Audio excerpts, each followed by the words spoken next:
Dear students, I am Dr. Sudhanshu, Associate Professor, University Department of English, SKM University, Dumka. Going to give a talk on the general estimate of T.S Eliot as a critic. In my previous lecture, I just gave a talk on the theory of impersonality by T.S Eliot. T.S Eliot is one of the literary luminaries of our times. Besides being a poet par excellence, he is a critic also. And as a critic,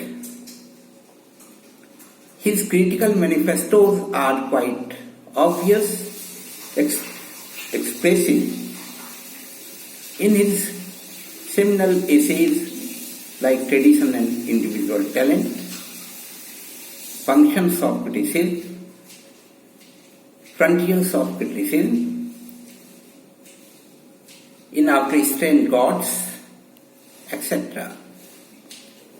I just told you that in Tradition and Individual Talent, he talked about three things.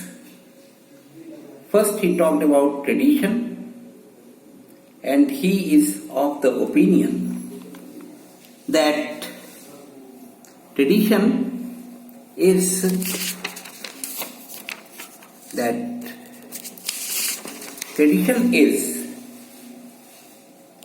a special kind of historical sense.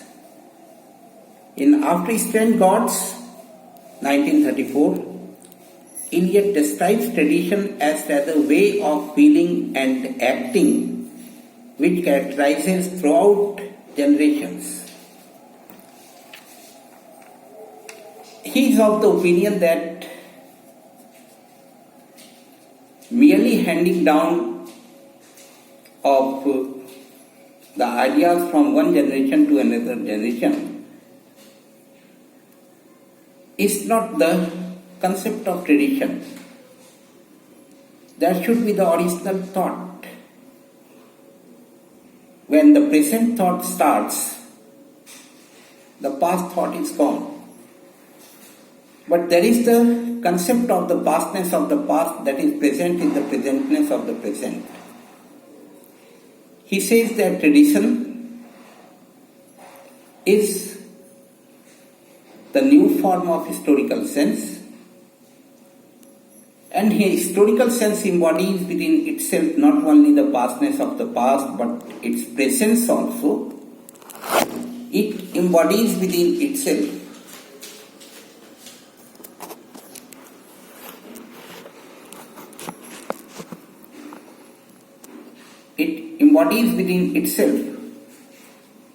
not only the culture of his own country and tradition, but the culture of the entire Europe that constitutes the concept of the tradition. Then he talks about the impersonality of theory. He is of the opinion that an artist contains two faculties. The man who suffers and the artist who creates are two different things.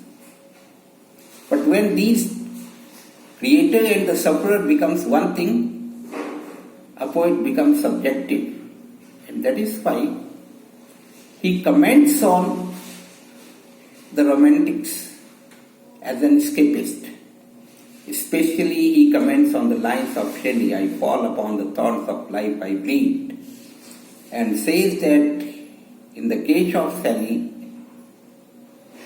the man who suffers and the artist who creates are not the two different things, and his poem is suffering from subjectivity. Much in the same way he talks about the other romantic poets also. And he says that the romantic poets suffer from subjectivity. However, Eliot's critical theory is not without its ambiguities and contradictions. His best critical works deal with essentials and not with accidentials. His insistence on avoiding all generalities and abstractions and on looking solely at the object itself, his efforts to substitute the impersonalistic method in criticism by a strict critical method have made valuable contribution to literary criticism. Though he has not, just to some poets like Milton, Shelley and Byron, he has reinstated the Augustans and has restored the metaphysical poets like Donne to the recognition and fame which they rightly deserve. The consistency of Eliot's critical method and his balanced generalizations and the literary process are also remarkable. Eliot's equipment as a critic and is congruent with his equipment as a poet. Indeed, Eliot himself has decided from his earlier stand when he speaks of the, I quote, poet who out of intense personal experience is able to express a general truth, or when he adopts a personal approach to literature in his seminal essay Frontiers of Criticism, in which he posits that the meaning is what the poem means to different sensitive readers. In fact, he seems to subscribe to a kind of veiled impressionistic pluralism when he asserts that a good deal of the value of an interpretation is that it should be my own interpretation. It should therefore be evident that in his later writings, Eliot has come to perceive the critic's need for a compromise between objectivity and impressionism, between a purely traditional sanction behind a work of art and a refreshingly subjective element that lends its own vigor to any literary activity. In Function of Criticism, he talks about the critic and says that there should be the elucidation of a work of art and a correction of text. In Frontiers of Criticism, he just lays down some of the limitations. He talks about the workshop criticism, he talks about lemon squeezing school of criticism, and he says that such type of criticism are the vitiation of the text. Here, what the poet says and what the poem says becomes two different interpretations. Eliot feels the necessity to conform to tradition which is dynamic. It employs these values which are based on man's complete personality.